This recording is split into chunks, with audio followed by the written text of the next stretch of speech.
I've been meaning to make this video for quite a while, and I've had numerous requests for two things. One, what's the update on the wiring for the backup camera for the GROM unit?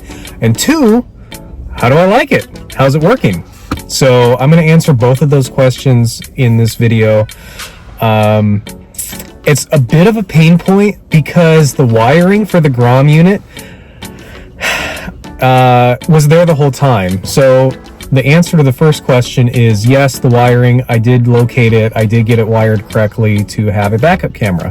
The frustrating part with GROM is that when the GROM unit initially came in the directions, it said to refer to the supplemental sheet for wiring in the backup camera because that's vehicle specific, right? So when I reached out to GROM and said that, they said, oh, you don't have a camera. And I'm like, well, yeah, I have multiple cameras. I have a surround view camera, and didn't get a response. Then I sent them the wiring diagram directly from Acura. My NSX mechanic at one of the local dealers sent me the list of what the wiring diagram should be, and there are numerous wires that go in from all the different camera inputs, right? So we were trying to figure out what it could be, and it basically came down to, I'm just going to send this to GROM and say, figure it out. So they responded back and said, oh, you don't need to connect the purple wire, it's software. So you will have an over-the-air update once we can get an Acura RLX in to pinpoint exactly which wiring input is going to cause the backup camera to function. Okay. 6 months goes by, I reach back out. They're like, oh no, you need the supplemental document. And I'm like, okay, so I've torn my vehicle apart to do this once, and now I have to do it again because you were incompetent the first time. So I've been pretty frustrated because the issues that I'm running into, it seems like they just aren't addressed very well. But long story short, I will show you the wiring diagram for adding the backup camera. One thing to note is that the surround view camera button on the steering wheel stock, as well as on the dash here, don't work when you have the unit on. When you hit the reverse button and that input feeds the signal of the actual head unit, then that will override the GROM unit and essentially allow you to have a backup camera. Once the backup camera is on, then you can press the camera buttons on either one to toggle through all the different settings and views, including the surround view camera. So that's a plus. And then I'll also show you the frustrations that I'm having with the unit.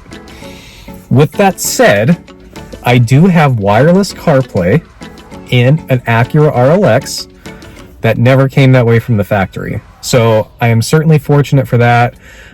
When the unit works, it is amazing, and props to GROM for working on getting the unit out. The updates, unfortunately, have not solved one of the main issues that I have. It's really frustrating, and I actually just captured video of everything tonight, which is why I'm making the video. So this is the back of the head unit. This is the wire harness that you'll need to disconnect in order to make your backup camera work with the GROM unit. The pin that you will be tapping into is in the bottom right corner of the wire harness, and this is basically just the front view of it. The harness itself has, 1, 2, 3, 4, 5, 6 wires connected to it. You're going to be tapping in with your posi tap to the purple wire. Go figure, purple to purple on this. And then after that, you're set. So this is the issue that I'm running into that I'm so frustrated with. And I'll be fair to GROM, probably 4 out of 10 times that you start the vehicle, it will start with the Bluetooth disabled. Obviously, I'm not turning off the Bluetooth, so that's not the issue. When it does start with this off, what you can do is toggle over and turn to the home screen, turn the Bluetooth on, and then it will connect like normal. And you're sitting there thinking, wow, okay, well, that's kind of a headache, but I'll do it, fine. The problem is almost exactly 5 minutes to the second after it's working, the unit will restart. And when it restarts, it's basically dead, and there's no way around it. What I had been doing was turning off the vehicle to reset the whole unit. Boy, man, it's getting frustrating now, right? So I'll show you in the next video here basically how to get it back once the vehicle's on without turning off the vehicle to then reset the entire system. So here you can see it died.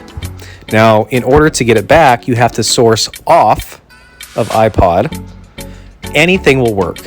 Once you're off of it, the OEM navigation screen will have this strange circle in it.